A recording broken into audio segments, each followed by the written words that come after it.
We are live. Mm-hmm. Hey, what's up, guys? This is Daniel, Star Trek Cast. I'm your host, Daniel, and we're here with Jacob. How you doing, Jacob? I'm good, thanks, Daniel. And yourself? Oh, pretty good. That's good. It's Wednesday, January 16th, 2019, about 6:59 p.m. here, Eastern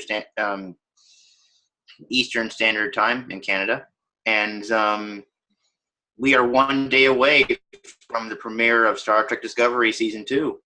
1 day away. Cannot wait. Yeah. So awesome. Yes, it's going to be great. At first I thought, okay, the Klingon War is over, right? That's my favorite part of Season 1, right? And I think that it was over too fast, and it could have been a little bit longer. You know what I mean? So I'm kind of disappointed, but hey, this new season looks better and better all the time. Okay. Have you seen the title sequence for the new Star Trek Season 2 Discovery? We can get it up right now, so we can show the viewers. It's got the Red Angel on it, and everybody's wondering, what is this Red Angel? And oh yeah, it's 7 p.m. right now in Canada, so yeah. So anyways, yeah, it's this Red Angel. What is it? I think it's a time traveler from the future. I hope it's a time traveler from the future. Some people say it's an Iconian.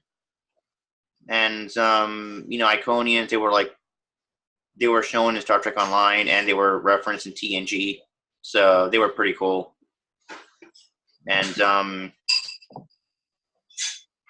yeah, so it's really cool. Yeah, show them that Red Angel thing. If you could. Oh yeah, the first episode is called Brother. Second episode is No Name. They don't have a name for that yet. Third episode, No Name. Wait, is that second episode?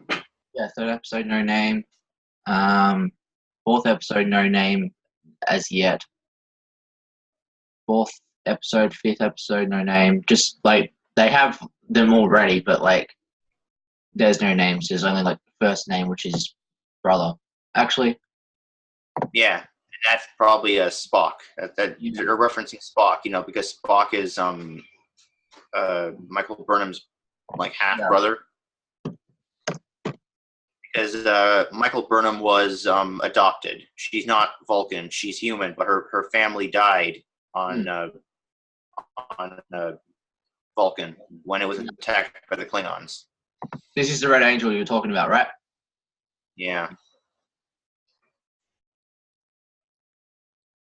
So yeah, everybody's wondering what is it. I think it's either it's either something from the future. Remember when in the trailer when Pike says these red bursts generally they signal a coming of a being we call the Red Angel. Mm-hmm. And we see 7 red bursts in space. Yeah. Well, they say those are portals. There's portals, Iconian portals. That lead into the future, presumably. There's a rumor that at the end of Season 2 of Discovery, they're going to end up in the future. That'd be cool. Because no, cool to see. What? Start the Star Trek team into the future. Yeah, nobody really cares about the 23rd century anymore. Some of them do, but most of them don't, because they're oh, it's already been done. It's been done in TOS movies. It's been done a little bit in Generations. Mm-hmm. It's and now Discovery Season 1. And so you're oh, we're so tired of this time period, because you already know what's going to happen, right? But if you move forward, anything can happen, right? It's a blank slate. Anything can happen. So it's great. For example, you could blow up the Earth. You could blow up the Earth, and they can look for a new home or something. And So it's cool. Like, you go into the future, anything is possible, right? It's also, you got so many villains that you can use. You got the Borg, the Cardassians, the Jem'Hadar, the Founders, which are the Dominion. You got so many things, So it's great. But if you go in the past, you're limiting yourself on what you can do. So yeah, that's generally why I don't like prequels. I mean, I tolerate them. I mean, okay, for example, this is an example, like the Star Wars prequels. I didn't like them at first, but then I kind of got into them. But that's why I like to move forward. Moving forward is awesome. But yeah, so yeah, and also, we got news of a spinoff. Yeah, okay. We have the Picard spinoff, which I call the Patrick Stewart spinoff because I'm not going to call it the Picard spinoff because that's just annoying. It means annoying. Everybody's calling it that. So I'm going to call it the spinoff with Patrick Stewart. That's going to be good. It's going to take place after the events of Romulus getting blown up. So that's going to be pretty cool. And, of course, a lot of people online are already ripping it to pieces and stuff, of course, because, haters are going to hate. It's kind of weird, but okay. And then we got the Lower Decks show, which is going to be an animated show, which I don't think is going to do very well. But, I think I'm going to give it, maybe 1 or 2 seasons at best.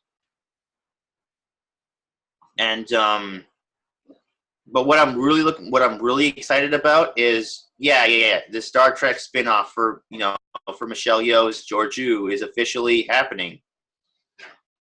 So this is going to be a Star Trek show. No, this is going to be a spinoff of Discovery.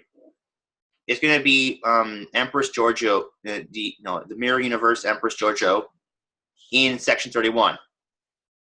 This is going to be so cool. I am excited about this. I'm really excited. Because, it's going to be a show set. It's going to be focusing on a villain. It's going to be focusing on a villain in Section 31. So this show could be really dark. It could be really dark and really fun. My hope is that maybe they can find a way to push it into the future. Now, I know I may sound like a broken record player, but if you push the shows into the future, they can do a lot of things that they can't do in this century. So my hope is that, if you see, Jacob, did you see that, what's it called? That deleted scene from Discovery Season 1 that they showed at Comic-Con last year? Jacob? Oh, well, anyways, last year they showed a deleted scene where Empress Georgiou was approached by a Section 31 agent called Leland, and I was so excited when I saw the black badge and her getting recruited into Section 31. I really like the character of Leland. He was so good, and it was great. And see, this is how I would do it. Okay, the Picard show is going to come in late 2019, right? And they're going to establish a new century with the 25th century, because it's going to take place in the year 2399. So it's the 25th century is starting. Is going to start. What I'm going to do for this Empress Georgiou show, this is what I would do. I would get, maybe it would start off with maybe Leland and Georgiou on a mission, and then they go on a shuttlecraft and they get off the planet and they try to go home, but maybe something happens and they go to warp, and then they end up in the new century. They end up in the 25th century, and maybe they run into Picard or something, and then Leland and Georgiou, they join Section 31 in the new century, the 25th century. And maybe maybe Leland and Georgiou can get together with Sloan. If you don't know who Sloan is a DS9 Section 31 operative or something. I think he was the head of Section 31. So yeah, I would have Sloan, Leland, and Georgiou meet up, and the show would just be there in that century. So occasionally, maybe Picard and Georgiou, Leland, and Sloan could cross over. That's what I would do. And if you do that, you're going to really make this show successful. Because I guarantee, 90% of the fans don't like Discovery because it's set in the past. But if you throw the new show into the future, it will succeed. Because it has all that canon attached to it. It's built upon all that canon. All that continuity. So yeah, exactly. What do you have to say, Jacob?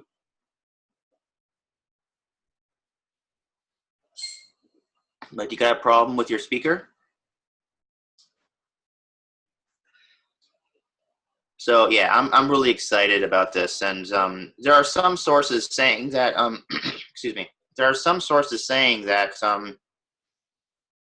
this spin-off show, some sources claim that they have some YouTubers claim that their sources are telling them that this show is a no-go, which I hope it's not true. I doubt it. I doubt that they're true because YouTubers nowadays, I mean, they may, I mean, especially YouTubers who hate a certain thing will claim anything, but they need proof. They need proof. So until they have proof, I'm not going to be panicking or anything. But yeah, I'm really excited. This is going to be really great. I mean, can you imagine the potential of this show? It can go to a really dark place. It doesn't have to be tied down to like morals and ethics of like the previous Star Treks. I mean, I was talking to Joe about this, and Joe even told me he's excited for the show too. Scott is excited for the show, and Joe told me it's Section 31. It can afford to be different. It's supposed to be the darker side of Star Trek. Number one, it's a spin-off. Spin-offs are supposed to be different. They're supposed to, yeah. And two, it's Section 31. So anyways, yeah. Also, we have more news. Star Trek 4 has been canceled. I don't like this idea. I don't know. This is stupid. Star Trek 4 was canceled. I remember back in like early January, they said that Star Trek 4 was canceled, and it's very sad because back in September, October, around there, Chris Pine and Chris Hemsworth fell out of talks for Star Trek 4 because Paramount wanted to cut their, the money, because Star Trek Beyond didn't do very well. So because of that, the Paramount has to cut the salaries of the actors. And Chris Pine and Chris Hemsworth were like, no way, we're not going to work for less money. So they left. And now they can't do it without Chris Hemsworth and Chris Pine. The fourth movie would have been about time travel. Kirk would have gone back in time and met his father, and they would have gone on an adventure together. Maybe Nero would have been in there. Who knows? Nero was a time-traveling Romulan that appeared in Star Trek 09. So, yeah, it's really exciting.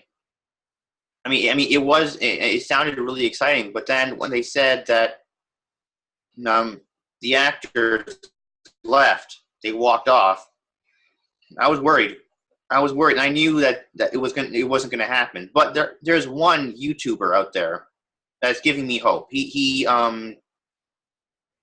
name is Junkball Media. He's I've talked to him a few times. He was pretty nice, and he made this video. Star Trek 4, kind of dead. Like he thinks it's 80% dead. It's been shelved. It's been shelved. It hasn't been canceled.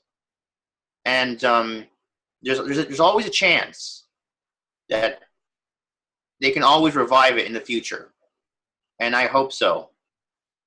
And I really hope they revive it. It's going to be great. I mean, that would be great. And then we have the Quentin Tarantino Star Trek, and I hope they do that too. I really hope they do that too. And but that's not coming. That's not coming for a while. Yeah, that's what. Yeah, Junkball Media. Star Trek 4 shelved, not canceled. So I'm really, really. I gave that to you. Jacob. And did you watch that video? It's really cool. And I hope it's true. I really do. I did end up watching that video. It does make a lot of sense in this video. What Daniel's talking about, Star Trek 4 shelved, not cancelled. So shout out to Junkball Media. You're doing amazing with your channel, so keep up the great work. This is a shout out to you on the Daniel Star Trek cast. If you ever want, you can come join the Daniel Star Trek cast. You're very welcome to. So yeah, hope you're having a good day or night wherever you are, and yeah, keep up with the great videos. Yep. And so what are you expecting from Star Trek Discovery Season 2, Jacob?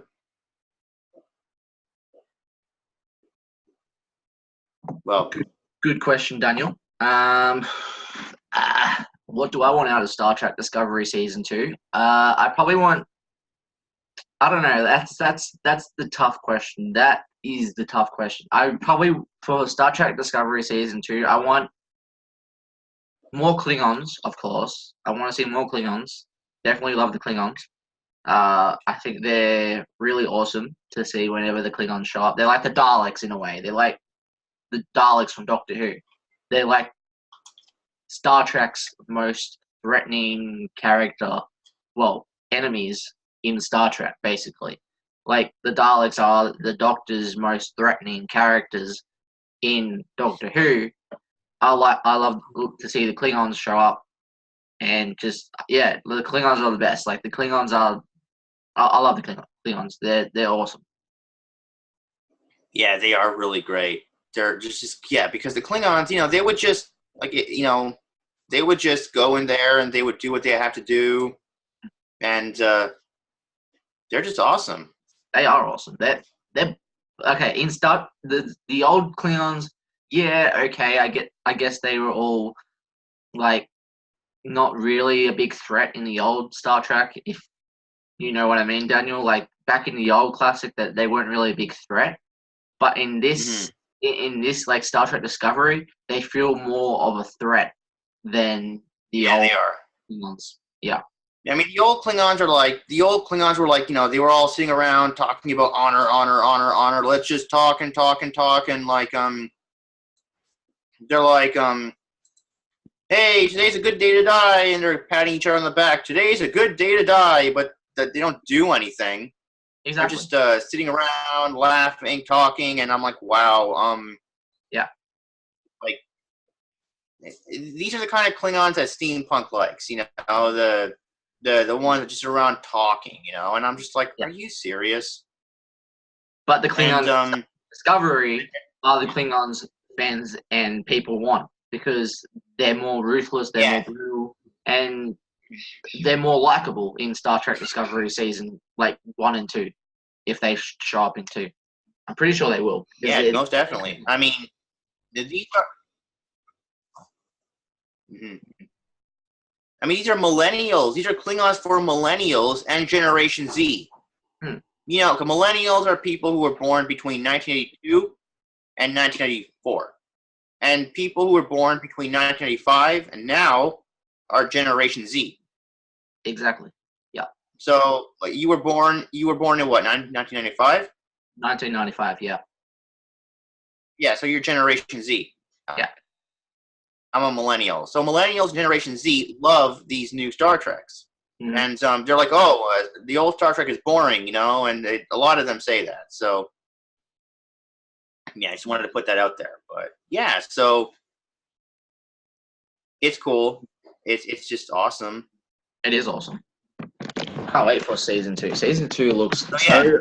season 2 looks incredible. How they're introducing Spock, how they're introducing Kirk, and I reckon this could actually work for Star Trek Discovery. How they're introducing Spock and Kirk, and I reckon this Spock and Kirk are going to be better than the movie Spock and Kirk. No offense, don't blame me on that, fans of Star Trek, but I think this Kirk and Spock are going to be amazing in any which way in this like new season of Star Trek Discovery. I think they're going to be incredible. I'm going to applaud the actors that are playing Kirk and Spock. They're going to do a brilliant job. I can just feel it right now. Daniel, what do you have to say about that? Well, Kirk isn't in this season. I mean, there's Spock in this season, but it's like Michael. No, it's like Michael Burnham and Spock in this season. I thought it was Kirk. No, it's not Kirk. I thought this guy was supposed to be Kirk. Wait. Oh no, this guy is supposed to be. Yeah, this guy is supposed to be Captain Pike. No, I mean this guy. Wait. Have I got this completely wrong? I thought he was supposed to be Kirk. This guy. Yeah, he some people do. Yeah, that's Captain Pike. Yeah, he looks like Kirk a little bit, but yeah, he looks so much like Kirk. Like seriously, man. Wow. Yeah. So that's Captain Pike. Yeah, for those who don't know who Captain Pike is, Captain Pike was like the second captain of the Enterprise. Okay. Captain Robert April was the first captain of the Enterprise. Pike was the second. And then Kirk was the third. Okay. So, yeah. Also, there's a rumor that Kirk will appear in Discovery somewhere. Ooh, that would be cool. Maybe because like right now he's like still.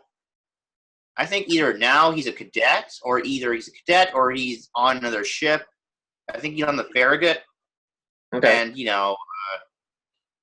but I really want to know. I mean, if let's say in season 3, if there will be a season 3.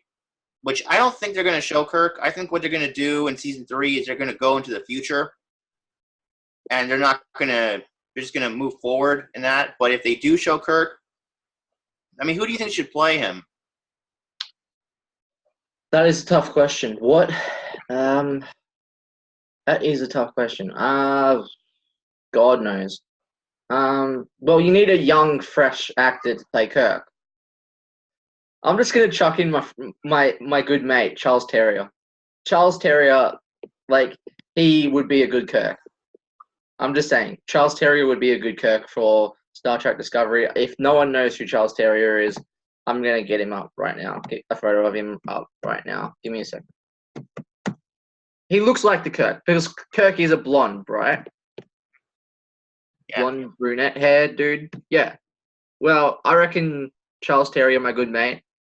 Shout out to you, Charles. I reckon he would make a good Kirk because he looks the fresh part. Like he looks the part of Kirk for Star Trek.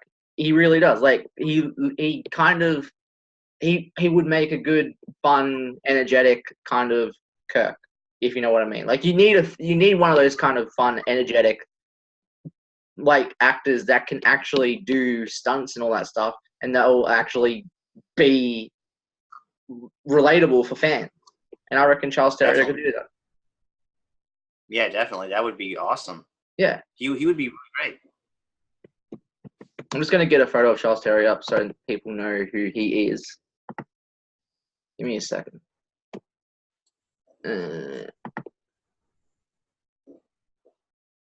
This is Charles Terrier right here, my good man. Shout out to Charles again. He is a photo of him. Boom, right here. Oh, he would be really great. He would. He looks like Damien Dark a little bit. Doesn't he look like Damien Dark a little bit? From Arrow. Yeah, and Legends of Tomorrow season 2 and 3. He looks like a young Damien Dark, yeah, I could see I could see a young Damien Dark in Charles, yeah. So yeah, he's awesome. Yeah. Well, shout out to you, Charles. You would make a good Kirk for Star Trek Discovery Season 3. Make it happen, Star Trek Discovery. Make it happen Most if you make Star Trek Discovery Season 3. So, yeah. So yeah, it's he'd be great, and so Because we so need what more else? we need more actors like Charles. We really do. Like, I reckon Australian actors, good old Australian actors, would be good in these kind of roles for like Star Trek Discovery Season 3 if they make a Star Trek Discovery Season 3. And Charles would be a good Kirk because you just saw a photo of Charles, right? And you would agree he would make a good Kirk, wouldn't he? Oh, he would be Yeah. great. Yeah. Yeah. So So overall, I'm excited for Star Trek Discovery Season 2. I really cannot wait. Like, yeah. I think this season is going to be really adventurous, if I could put it in that word, and really fun and exciting. So It's gonna be good. it is going to be good. Oh, did you see the last short trek? The Escape Artist with Harry Mudd. I did, yes. As I said, I can't Did you like stand. As I said, I can't stand Harry Mudd. But I did. I thought it was okay. It was decent enough. Yeah, it was good, and like he's an android. See, this is why I like Star Trek. There's so many things that can happen. Like, if you want to bring back characters, why don't you bring them back as, like, for example, if you don't want to use time travel, because time travel usually screws things up if you don't know how to do it properly. Yeah. Why don't you bring them back as an android? Exactly. I mean, you can bring them back as a hologram or an android. Mm-hmm. So, yeah, that'd be cool. I mean, like, did you see how many androids there were in that ship? There was like a whole ship full. I mean, yeah, we need the whole ship. Mm-hmm. We just got the bridge, and the bridge was packed with androids. Yeah, it was. So yeah, it'd be great. Okay, Daniel, here's a question for you. What are you hoping for, like, for Star Trek Discovery Season 2? What are your expectations on Season 2? Well, I just hope that they make it to the future, at the end of the show. Yeah. And why do you want them to go to the future? Like, for fans of the Daniel Star Trek cast, why do you want them to head to the future? Well, the future is a place where, they have the majority of villains. They have lots of villains they can use. Yeah. They have lots of technology they can use. Mm-hmm. They have more freedom to do more things. Yeah. So exactly. I mean, I know this may be a little bit controversial for some Star Trek fans, but I like the darker Star Treks. I like the Star Treks where they focus on the villains and the threats and how do you fight these threats. And this is why I like Deep Space Nine. It was a darker Star Trek. Now, I know me and, like, for example, Joe like to argue about this, but the truth is DS9 was the darker Star Trek. Yeah, it was. Totally agree. It was the darker Star Trek. Even me and Monk, we agree on this. Like, me and Monk agree on this. Like, Star Trek DS9 was the darker Star Trek. Mm-hmm. That's why it was the best one. Yeah. And it is. It is. But at the end of the day, like, even though, like, say Joe as the example, like, even though you and Joe disagree, you both still have opinions, and opinions matter. Exactly. Like, yeah. And you guys, and you both have the whole passion of Star Trek and Doctor Who and all that stuff. And that's what we all, as fans, that's what we all need. Like, we all have we all have our passions and opinions, and we all want our shows to succeed, and that's what we all want at the end of the day. So, yeah. Mm-hmm. So yeah, it was it's a DS9. That's how I got into Star Trek. DS9 is my favorite Star Trek. That's what got me into it. I remember back in the 90s. My brother would kind of forced me to watch Star Trek Next Generation with him. Mm-hmm. And I watched it, and I was so bored. I mean, nothing was happening. It was just talk, talk, talk. Even Joe one time told me the first time he saw Picard and Next Generation, he said, "Who is this guy? Why is he always talking?" I remember that. He said that. Yeah. And I mean, it took 7 years for people to get used to the guy. And, I got used to him in the movies. I like movie Picard. They turned him into an action hero. Like First Contact, that was a good movie. That was a good movie. That was a good movie. Insurrection, okay movie. Nemesis? Yeah, Nemesis was... I liked it personally. I liked it. But I know a lot of people didn't like it. And let me just say this out here. The reason why Nemesis failed was because... Remember 2002? What was in theaters in 2002?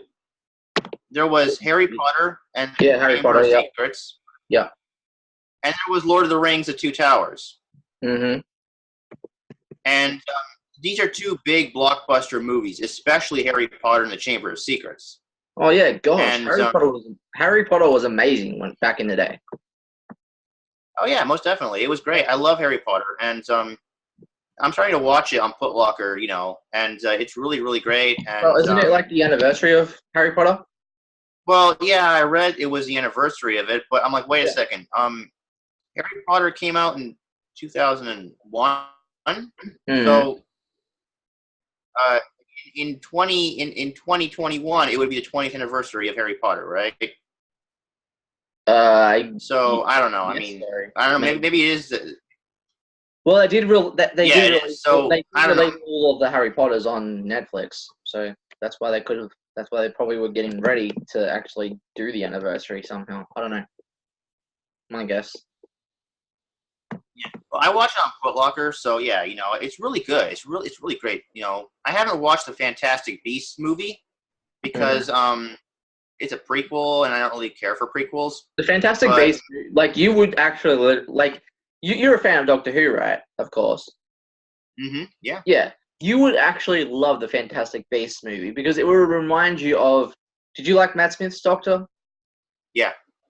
The character in Fantastic Beasts would actually remind you a hell of a lot like Matt Smith.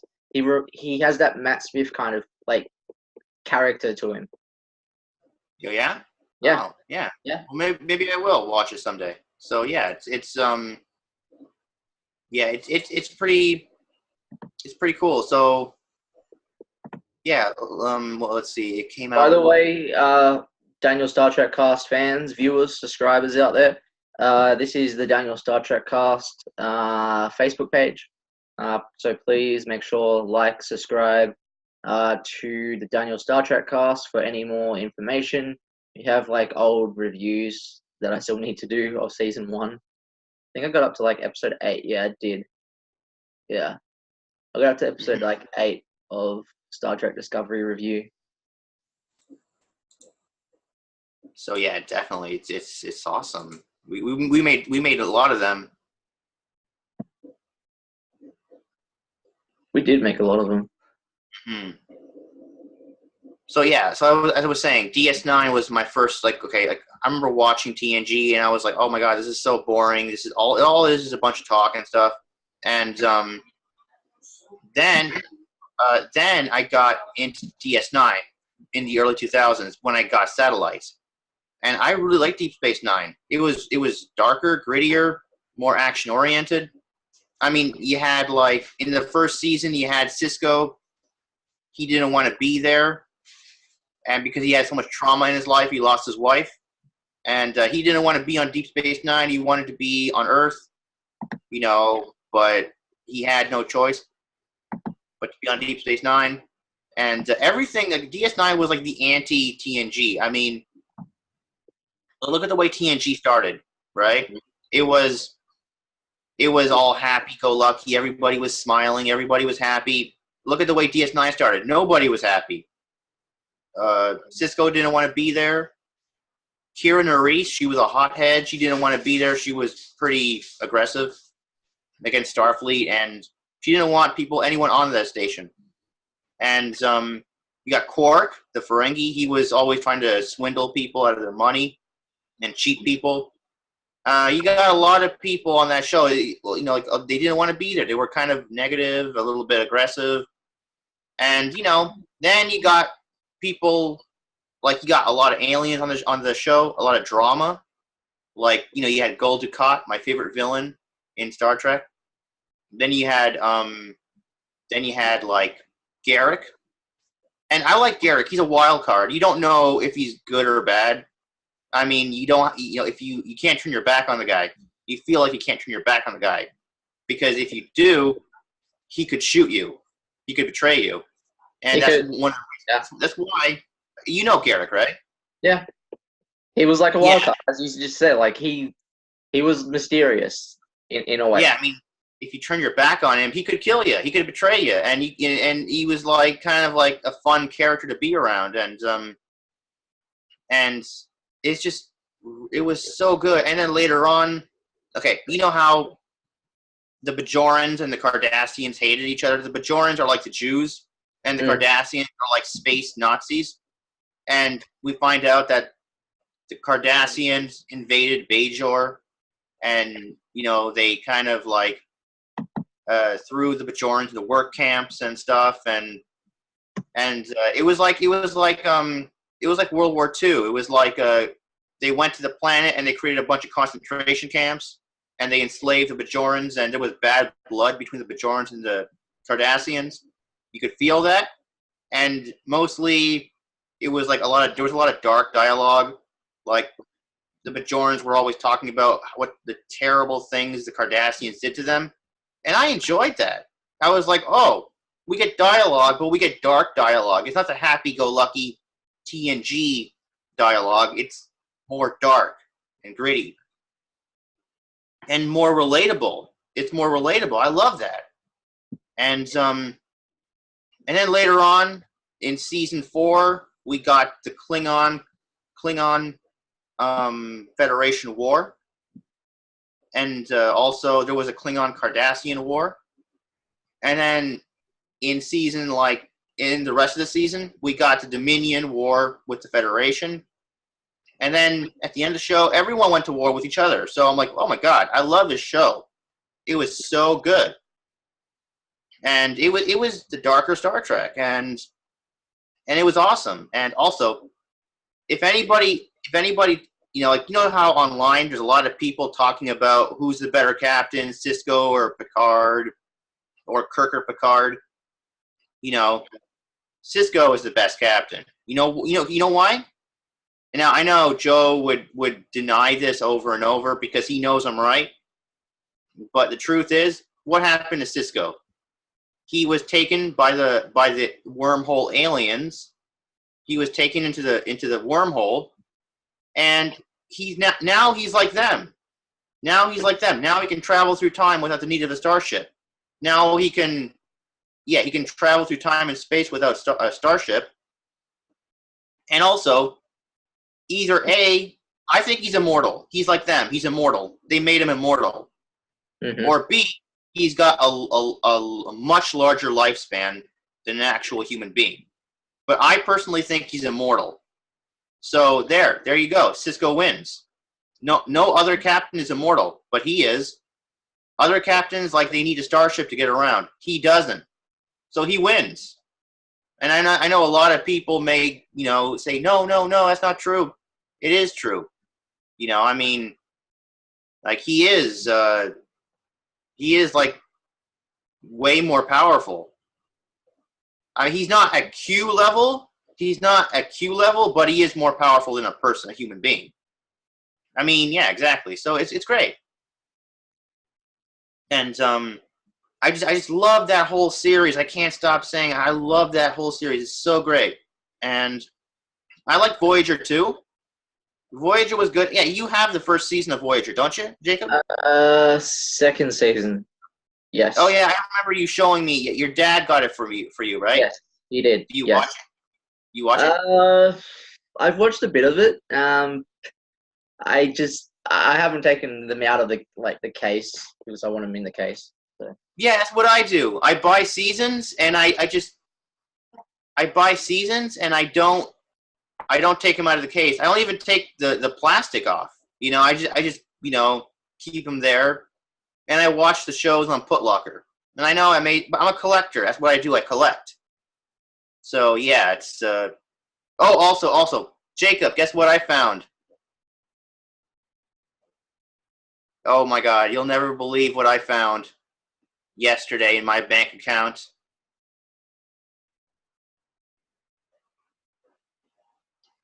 Well, I don't know. Maybe I should save that for when Jacob gets back, because I found something in my bank account that kind of excited me. I'm so excited. And, this will allow me to buy more Star Trek seasons, because I definitely want to go to Best Buy and get myself Deep Space Nine seasons. I want to get myself season 4, season 5, season 6. Well, wait a second. Maybe not season 6, because nothing really special, in my opinion, happened in season 6. Well, except Jadzia dying. That was the only special thing, in my opinion. I didn't really care for Jadzia Dax. But maybe I'll go and get myself season 5, 4, 5, and 7. Possibly. Oh, I'm so excited. And, so yeah, it's pretty cool. But anyways, okay, if you want to know, I found $600 in my bank account yesterday. I am so excited. Oh, yeah. With that money, I'm going to get myself season 4, 5, and 7 of Deep Space Nine. I'm going to get myself Star Trek Discovery season 1. And then I'm going to save up as much as I can, so that when I'm going to get this Section 31 show comes out, I'm definitely going to get that, because I'm so excited. Oh, and the Picard show, absolutely. Patrick Stewart keeps on saying that this will not be the Picard that we remember. He will be a very different individual. This will be 20 years after the events of Star Trek Nemesis. A lot of people are worried that, it's not going to be TNG Picard. It's going to be like maybe First Contact Picard. Is going to be like a Picard that uses his weapons more than his words. Well, yeah, that would be cool. I would love to see that. I want to see a First Contact Picard. TNG Picard is not exactly what I want to see. I mean, even Patrick Stewart said that he found that he was pushing for more sex and violence in TNG. But unfortunately, Roddenberry wouldn't let him. Later on, Rick Berman wouldn't let him. But sometimes they fought so hard that they got certain action episodes in there. Like The Best of Both Worlds, Part 1 and 2. Starship Mine, that was a good episode. That episode was described as Die Hard in space. And movies like First Contact and Nemesis, those were Patrick Stewart's favorite episodes. Those were Patrick Stewart's favorite episodes because he got to do action. Patrick Stewart wanted to do action. And those were his favorite episodes. Now, Patrick Stewart has the majority of control over the new show. So, chances are, he's going to make the show more like that. And I'm so excited. I'm so excited. And look at the time period, right? You just had a major planet blow up. There's going to be a lot of turbulence in the galaxy. And Patrick Stewart has a majority of control. Plus, we have Discovery people working on the new Patrick Stewart show. All this says great news. And it's awesome. Oh, yeah. So, Jacob, did you hear? I found $600 in my bank account. You did tell me that. Yes, you did. Yeah, I'm so excited. I'm going to use this money. I'm going to buy. I thought you didn't hear. So yeah, it's exciting, and But anyways, going back to the Patrick Stewart show. Wow, wowee! I'm so excited. Good old Patrick And Stewart. a lot of Thank you, Patrick Stewart. yeah, he's a legend. He's a legend. I love Patrick Stewart. He's a legend. I loved him as Professor X. Oh yes, the X-Men. He was amazing as Professor X, man. Mm-hmm. Bless him so much. He was Bless him. awesome.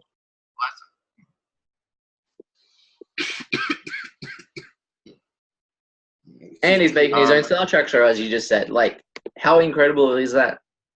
That's incredible. Yeah, I wonder what kind of ship he's gonna have because from what I'm hearing, Paramount owns the right to the movies. Mm-hmm. CBS owns the right to the TV series.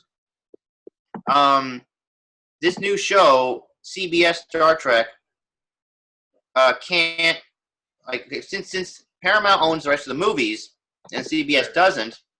That means they have to remove the movies from their continuity. So it's weird. It's like the events of the movies never happened, but the events of the TV show happened. But maybe they happened in a different way that we don't remember them. So it's possible. They say it could be like a different universe, like a strange universe that it's kind of the same but kind of different because of rights issues. And I don't know about that. I kind of hope it's not true. But again, since Paramount owns rights to the movies and CBS owns rights to the TV series, we don't know what to expect. But I'm still excited. I'm still excited for what could happen. You know, maybe if this is true, maybe it'll force the show to become more exciting. You know. Because they've lost a lot of continuity, so they got to go big. You know, they got to go bigger. Mm-hmm. I'm just speculating here. No, you're exactly right, Daniel. Yeah, you're exactly right. So yeah. Oh, what do you think the chances are that William Shatner could appear in this show? Because I know Patrick Stewart will try to get William Shatner on there somehow. I'd say it's a possibility. There's always possibilities, and if William Shatner wants to be on Patrick Stewart's Star Trek show, then I'm down for it. Yeah, absolutely. I mean, William Shatner is like 86 years old right now, and he says he's too old for Star Trek, but you never too old for Star Trek. There. What? You're never too old for Star Trek. No. They could fit him. I think you can get him in there. I mean, you can get him in there. I mean, okay, he's wondering how can you get me back in there and explain my age? How do you explain why I'm so old, right? Because he died in Generations. Well, okay. Remember, if you watch Star Trek Generations, it's a little bit complicated, wibbly-wobbly, timey-wimey, but Picard, the villain, Soren, he destroyed a star, and for some reason, this energy ribbon, it kind of changed the course of this energy ribbon called the Nexus. The Nexus, you know, what it did was it went towards the planet, and it absorbed both Soren and Picard, and that's how Picard got Kirk, you know, because Kirk was already in the Nexus, and then he pulled what's it called? He pulled Picard out of the Nexus, and they went back in time to stop Soren from destroying a star, and that means they never got into the Nexus in the first place. That means Picard never got into the Nexus in the first place. That means Kirk would still be in the Nexus. Time travel rules, right? I know it's complicated, wibbly wobbly, timey wimey. I mean, if you watch Doctor Who, you understand these things. Yeah, wibbly wobbly, timey wimey, as David Tennant's Doctor, 10th Doctor, said back in the day. Yeah. So, exactly. Kirk is still in the Nexus, and in fact, there was supposed to be a sequel to Nemesis, and they were supposed to get Shatner or Kirk out of the Nexus, but it never happened. They could do that in this new series. They could, and then they could just explain how like that he aged or whatever, and that's how they could explain it. Yeah, they could explain. Oh, why is he older? Why is he older? Oh, because when they pulled him out of the Nexus, maybe something happened. Maybe there was a transporter malfunction, and he got a little bit older. Maybe the transporter plus the energy from the ribbon kind of like, I don't know, they kind of destabilized him a little bit, made him accelerated his aging, you know? So, exactly. This is why I like Star Trek. Anything is possible. You can explain it away, you know? Anything is possible in Star Trek. Yes. Yeah, so it's good. And I know some people are like, whoa, there's some people I talk to who are like, oh, I want Star Trek to be all PC and all talk. And I'm like, it's not going to work today. You know, it's not going to work today. I mean, millennials, generation.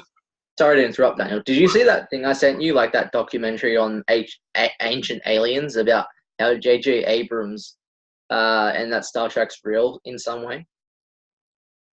Oh, I didn't see it yet. You didn't see it? Oh my god! Because supposedly J.J. Abrams based Star Trek off a real event, and basically he had encounters of these like beings, whatever they were called, and it explains it in Ancient Aliens. And basically, J.J. Abrams actually got the idea from that encounter. Yeah, so that's cool. That's really interesting. Yeah. But let me try to find it. Hold on.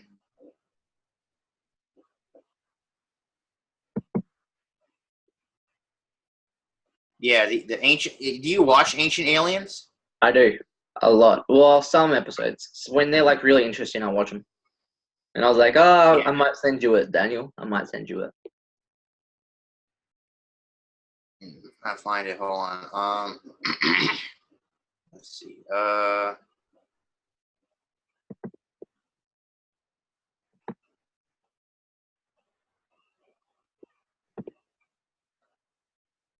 I don't. Well, oh yeah, here we go. Yeah. I found it.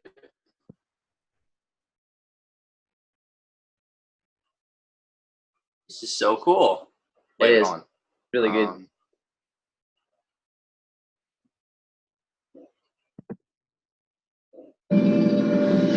Oh yeah, Ancient Aliens.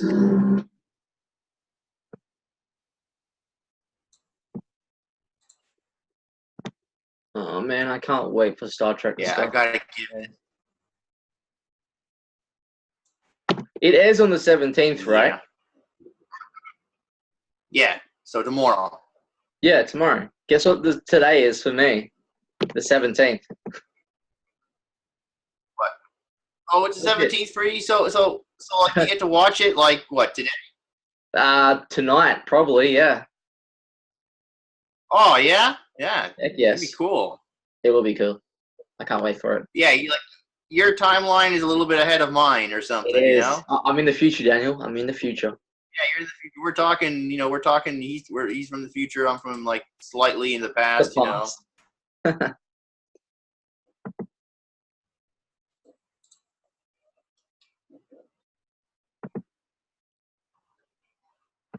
So yeah, it's yep, it's Star Trek real, the ancient alien thing.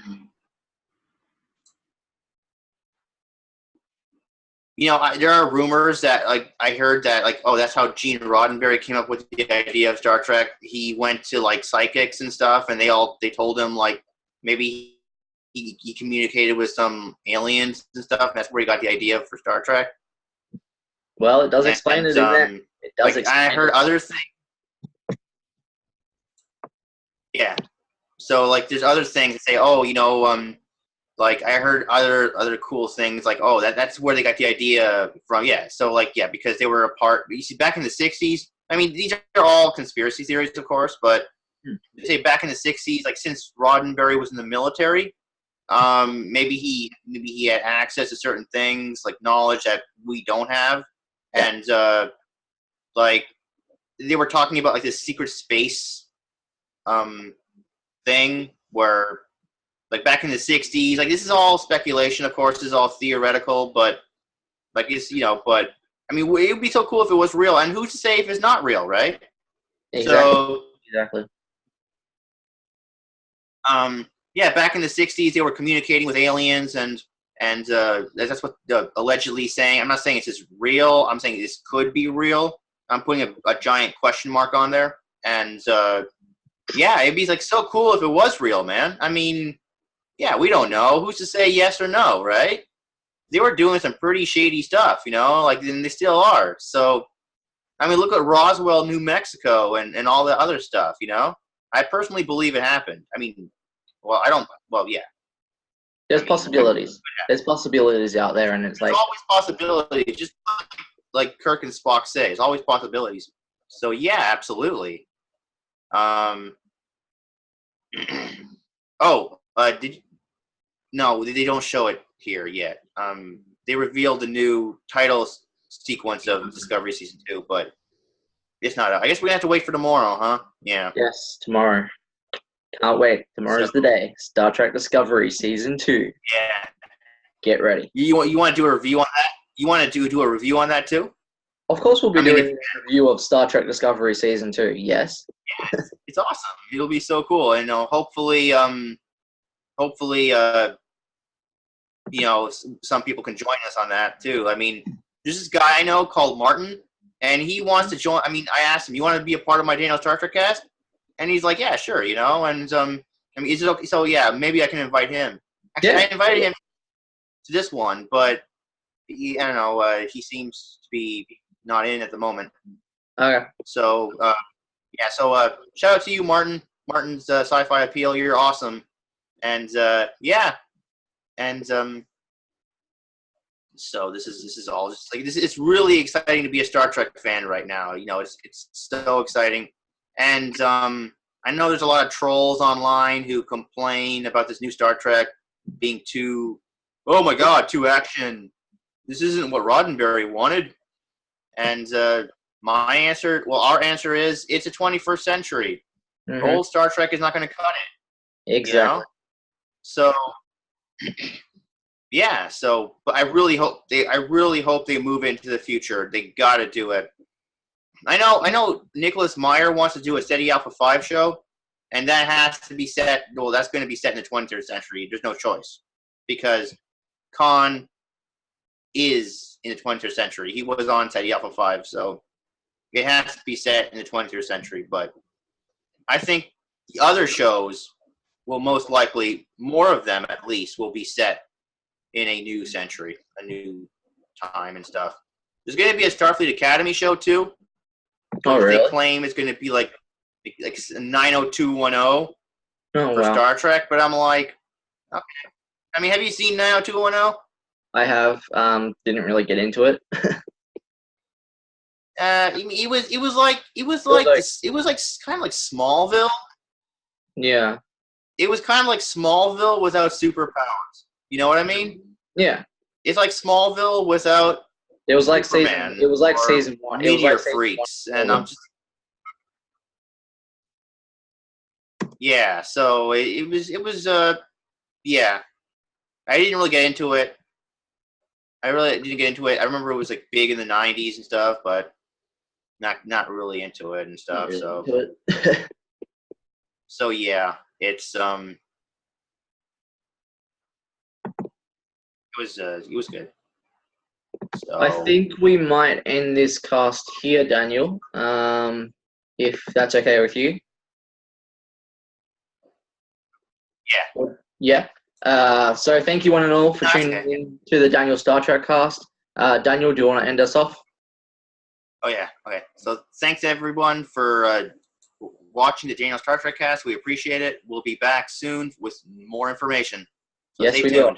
And before we end this off too, I just want to let everyone know in March of this year, we'll be doing a Harry Potter review. So Daniel and I will be doing like the Harry Potter marathon cast reviews. So we'll be doing watching every single Harry Potter and be doing reviews of the Harry Potter movies. So stay tuned for March 12th. That will be happening March 12th.